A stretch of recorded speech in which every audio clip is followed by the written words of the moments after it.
Good day and welcome to the Flexible Solutions International's first quarter 2020 financial results conference call. Today's conference is being recorded. At this time, I would like to turn the conference over to Dan O'Brien. Please go ahead, sir. Thank you, Mary. Good morning. This is Dan O'Brien, CEO of Flexible Solutions. Safe Harbor Provision. The Private Securities Litigation Reform Act of 1995 provides a safe harbor for forward-looking statements. Certain of the statements contained herein, which are not historical facts, are forward-looking statements with respect to events, the occurrence of which involve risks and uncertainties. These forward-looking statements may be impacted either positively or negatively by various factors. Information concerning potential factors that could affect the company is detailed from time to time in the company's reports filed with the Securities and Exchange Commission. Welcome to the Q1 2020 call. Prior to talking about our financials, I'd like to speak about our corporate condition and product lines, plus what we think might happen over the next several quarters. COVID virus. The NanoChem subsidiary, the ENP subsidiary, and the Florida LLC investment are all engaged in producing for the agriculture sector. Therefore, we are currently considered essential services. Production and sales are continuing to meet our customers' orders. In hindsight, inventory at December 31st, 2019 was too high. We were expecting growth in all product lines in 2020. Instead, the virus is likely to prevent growth or even cause small revenue reductions. We shrank our inventory and increased our cash position in Q1 by ordering less inventory than we consumed. This tactic will continue until we feel that we have the right level of inventory to suit the risks of COVID. Our NanoChem division, NCS, it represents more than half the revenue of FSI. This division makes thermal polyaspartic acid, called TPA for short, which is a biodegradable polymer with many valuable uses. NCS also manufactures Sun 27 and N-Saver 30, which are used to reduce nitrogen fertilizer loss from soil. TPA is used in agriculture to significantly increase crop yield. The method of action is by slowing crystal growth between fertilizer ions and other ions in the soil, resulting in the fertilizer remaining available longer for the plants to use. TPA is also a biodegradable way of treating oilfield water to prevent pipes from plugging with mineral scale. Our sales into this market are well established and normally grow steadily but slowly. A simple explanation of TPA's effect is that it prevents the scaling out of minerals that are part of the water fraction of oil as it exits the rock formation. Scale must be prevented to keep the oil recovery pipes from clogging. Sun 27 and N-Saver 30 are nitrogen conservation products. Nitrogen is a critical fertilizer, but is subject to loss through bacterial breakdown, evaporation, and soil runoff. Sun 27 is used to conserve nitrogen from attack by soil bacterial enzymes, while N-Saver 30 is directed towards reducing nitrogen loss through leaching and evaporation. ENP, the October 2018 acquisition. ENP is focused on sales into the greenhouse, turf, and golf markets, whereas our NCS sales are into row crop agriculture, two very distinct markets. We account for ENP as a subsidiary, and as expected, it generated consolidated revenue greater than $8 million in full year 2019. FSI booked annual pre-tax profits of greater than $1 million from this division in 2019, which saw moderate annual growth. The strong quarters for ENP are 2 and 3 to match the U.S. spring and summer. Q1 2020 was stronger than the year earlier period, and ENP is hoping for growth again in 2020 with the caution that it could face sales difficulties as a result of the virus. The LLC investment announced in January 2019. This investment was profitable as usual. The company we invested in ordered similar amounts from us in Q1 2020 as it did in Q1 2019. The company is focused on international sales into multiple countries all of which are facing different COVID issues and responding in varied ways. The large number of variables prevents any useful prediction other than probable results similar to 2019. Water Saver. News regarding Water Saver will be released if and when it occurs. As the rest of the company grows, Water Saver will become less of a focus, but the product will remain available for sale to existing and prospective customers. Q2 2020 and the rest of the year. TPA, Sun 27, and Saver 30 for agriculture use have peak uptake in Q1 and Q2. 2020 appears to have more focus on just-in-time ordering, which may increase or reduce Q2 sales depending on weather. Sales may also be pulled into Q3. Early buy orders in Q4 could be reduced if our customers decide to continue with just-in-time strategies.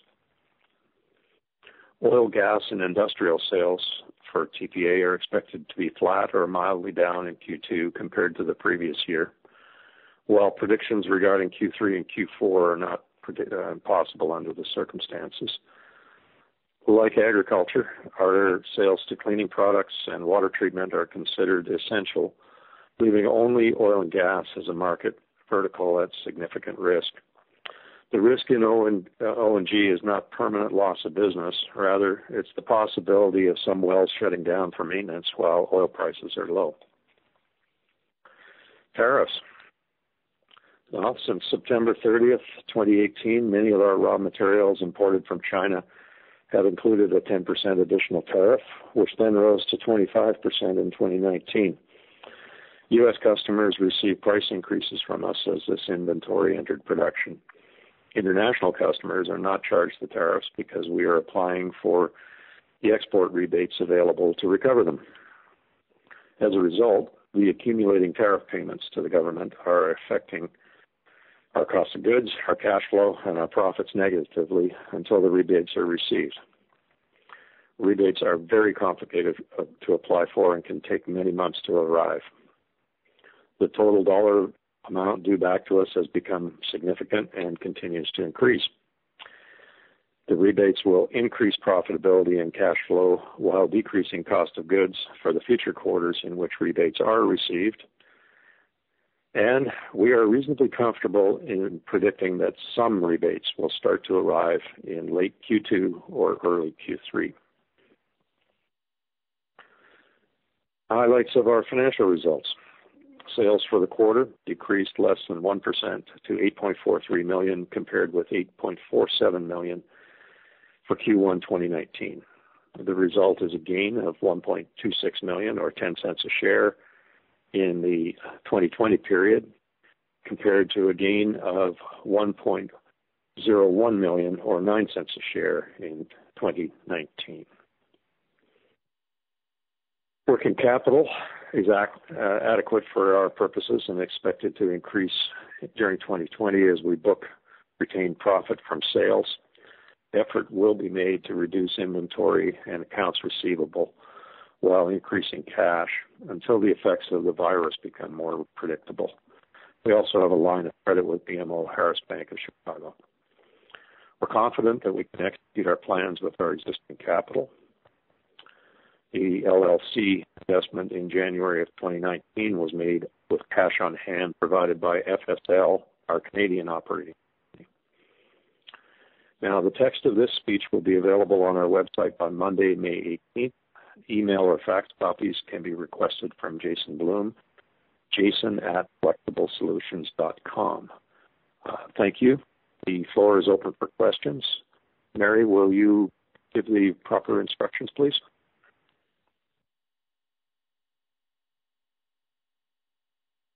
Yes, if you'd like to ask a question at this time, please signal by pressing star 1 on your telephone keypad. Please ensure the mute function on your telephone is switched off to allow your signal to reach our equipment. A voice prompt on the phone line will indicate when your line is open. Again, please press star 1 to ask a question.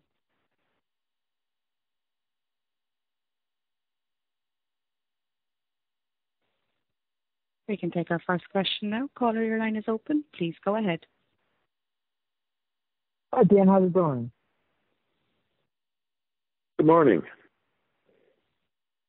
Just a really quick question. So, on the Florida LLC, I guess, can you talk a little bit more about that? Saw that gain on the Florida LLC was down slightly year over year. Was that kind of driven by, lower demand in the international markets? I guess, can you give a little bit more color on that? Right. We are an investor, not an operator, so I can't go too far into the private business. But I would suggest to you that when you deal in 15 or 20 countries, you get ups and some, downs and others. The currency world becomes part of the transaction at every time. So if a currency, for instance, one that we track regularly is Brazil, if a currency is very far down against the U.S. dollar, the customer is likely to delay an order and look for an update in the currency markets. So it's a very complicated situation. I have no doubt in the skill set of the managers of the company we invested in, but me from a position as an investor in their company, trying to tell you as an investor in Flexible Solutions that I know how everything is going to work and come out doesn't seem very appropriate. Our best guess is they're going to achieve about what they did last year, which was very good. But just like all our other divisions, we're going to have trouble, or investments, we're going to have trouble booking growth. Yep, got it. That makes a lot of sense. And what are the effects of the lower oil prices, I guess, on your guys' margins? I remember you kind of mentioned that the effect was kind of ambiguous, perhaps, and hard to kind of say. Did you guys see an effect of lower oil prices on your guys' cost of goods this quarter, or was there something else going on the gross margin improvement? The gross margin improvement was almost certainly more affected by product mix than low oil prices. The suppliers of our products, indeed, they use oil as their base chemistry, but the oil has to be fractionated to a chemical called benzene, and then the benzene goes through 3 processes before it reaches aspartic acid. So if the people in the middle people in all those areas, including our suppliers, decide to use the opportunity to gain more margin, then we don't see a huge downward difference in our cost of goods. So in the cases that have been going on recently with oil, a couple of things. The price didn't go low enough for long enough for anything to percolate through. And the 3-4 middle groups in China, I doubt, were willing to reduce their margins. And in fact, I think they probably gained some margin. So long-winded way of saying the benefits in Q1 were more related to product mix than to cost of goods reductions. Got it. And just kind of lastly, what are you seeing in terms of demand trends so far in the current quarter, if you can speak to it, kind of on the PPA side? It seems like, the planting season is probably a little bit better this year versus last year, and farmers might be in better shape, compared to the kind of the disastrous, environment last year because of the weather. I guess, what are you guys seeing in terms of TPA for ag so far in the quarter? Is it maybe better than you thought? Maybe kind of the same, if you could kind of give a little bit of color. I'd say it's largely the same, and I don't get a lot of data that I can rely on this early in a quarter. I mean, yes, it seems like the quarter's half gone, but we've only seen a month of revenue, and in a company like ours, where we have pre-order sales for products in Q4, we have quasi-early order sales in Q1 that by the end of Q1 are becoming just-in-time sales. A month of Q2 is, in my opinion, not something to predict. But if you want a guesstimate here, I'd say things look about the same. I got it. Okay, that's helpful. And any idea, if you can, I know this is, you've probably been asked this before, but if you had any idea of kind of the magnitude of the tariff kind of rebate, if you're kind of estimating what this would be in some range, if you had any idea, or is it just too early to say? It's not too early, but I don't like to be tied down to an accounting number that can be varied by a government's opinion. So what I will say is that it is now residing between $500,000 and $1 million. Is $1 million would be at the very far end if every single one of our rebates is approved, and the $500,000 is probably at the bottom end, even if we run into what you might call fiat opinions from the U.S. government. Got it. That makes a lot of sense. Thanks a lot, and great job in the quarter. Thank you. And we can now take our next question. Caller, your line is open. Please go ahead. Hey, Dan, it's Bill Gregzewski. It sounds like you're saying, you're looking for about flat to down sales for the year, and that a lot of the customers are at just-in-time ordering. Is it fair to say then that you're not seeing right now any, sharp declines in orders from any customers? And it's really, it really is just that shift in just-in-time and not someone pulling back? Good morning, Bill. I would say you've hit the nail on the head. The situation in today's world is that people very, just as one of my first comments in the speech was, we're reducing inventory and increasing cash. I would say that only extremely optimistic people are doing anything other than that. So, yes, we have not found any customers who've said we're going out of business. Send us your last bill. We are seeing what we believe is just in time ordering, and but of course we are not privy to the inside of our customers' brains, and given the magnitude of this crisis, I think that flat to down, but only somewhat down because of the essential services aspect of our company. I think that's a good guess for the coming year. And then, of course, what we look for in our business, we're looking for a vaccine, and we're looking for widespread use of the vaccine, or, of course, the alternative, a very effective cure for people who do get infected. Those things would be what, for us, indicate a resumption of growth. Okay.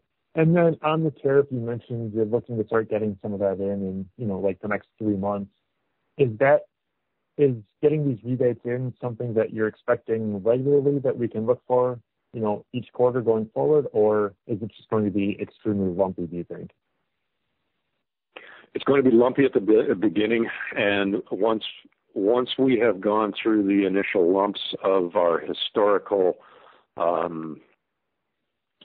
applications, we expect to be able to apply continuously for what new products are coming in. So a lumpy initial, and then a situation where tariff money is going out every quarter and some tariff money is coming back every quarter.